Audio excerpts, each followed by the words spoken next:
మీ అందరికీ నా హృదయపూర్వక వందనాలు. చెమ్మగలిగిన దేవుని పిల్లారా, మీ హృదయాలు వెలిగించే మాటతో దేవుడి మాటలు తీసుకొని ఎక్కువని మీ ఎత్తుకొచ్చున్నాడు కనుక ఆయన మాటల చేత ఈ దినం మన హృదయాలు వెలిగించుకుందాం. దేవుని పిల్లారా, మన హృదయాలు వెలిగించుకోబోయే ముందుగా రాత్రి కాలం నుంచి మిమ్మల్ని, మీ కుటుంబాన్ని, మమ్మల్ని, సంఘాన్ని, భూమి మీద ఉన్న ప్రతి బిడ్డను జ్ఞాపకం చేసుకొని ఊపిరిని, జీవాన్ని, ఆరోగ్యాన్ని ఇచ్చి ఆయన మాటలు వినగలిగే భాగ్యం ఇచ్చిన దేవుడికి, మన ప్రభు మన రక్షకుడు యేసయ్య పరిశుద్ధ నామములో పరలోకమందున్న తండ్రికి శిరస్సు వంచి వందనాలు, కృతజ్ఞత, స్తుతులు తెలియచేసుకుంటూ జీవగలిగిన దేవుని పిల్లారా, ఈరోజు మన ఆత్మలకు ఆహారంగా దేవుడు ఏ మాటలు చేతి మన హృదయాలు వెలిగించాలనుకున్నాడో ఆ మాటలో ఒకసారి మనం ధ్యానం చేయగలిగితే, యాకోబుకు రాసిన పత్రిక 1వ అధ్యాయం 5వ వచనంలో రాయబడిన దేవుని పిల్లరా, మీలో ఎవరికైనాను జ్ఞానము కొదువుగా ఉన్న ఎడల అతడు దేవుని అడుగవలను, అప్పుడు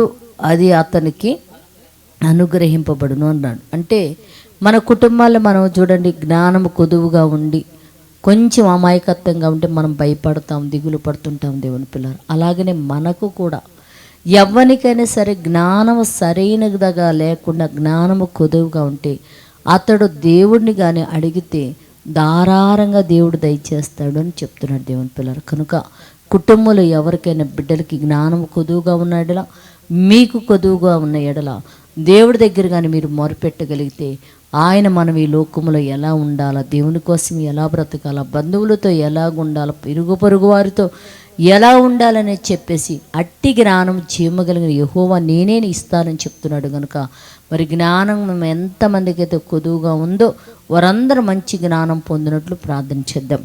పరిశుద్ధుడా, జీవగలిగిన మా పరలోక తండ్రి, నాయన కృపగలిగిన నామానికి వందనాలైనా, జ్ఞానం ఎవరికి కొదువుగా ఉందో తండ్రి, అట్టి బిడ్డలు నీ సన్నిధానంలో మొరపెట్టినప్పుడు నైనా, ఈ ప్రార్థనలో పాల్గొన్నప్పుడు తండ్రి వారికి నైనా పరసంబంధమైన జ్ఞానం, భూ సంబంధమైన జ్ఞానం సమృద్ధిగా అనుగ్రహించి తండ్రి, ఆ బిడ్డలు జ్ఞాన వివేచన కలిగిన హృదయం కలిగిన వాడై నడుచుకొనుటకున్న తండ్రి, నీకు నచ్చినట్లు బ్రతకడానికి కృప చూపమని అడుగుతూ తండ్రి, మమ్మల్ని పరిపాలిస్తున్న నాయకులకు సరైన జ్ఞానమును దయచేసి చక్కటి పరిపాలన జరిగించే కృపను గురించి సహాయం చేయమని మా రక్షకుడు నీ కుమారుడు యేసయ్య పరిశుద్ధ నామములో ప్రార్థన అడుగుతున్నాము తండ్రి.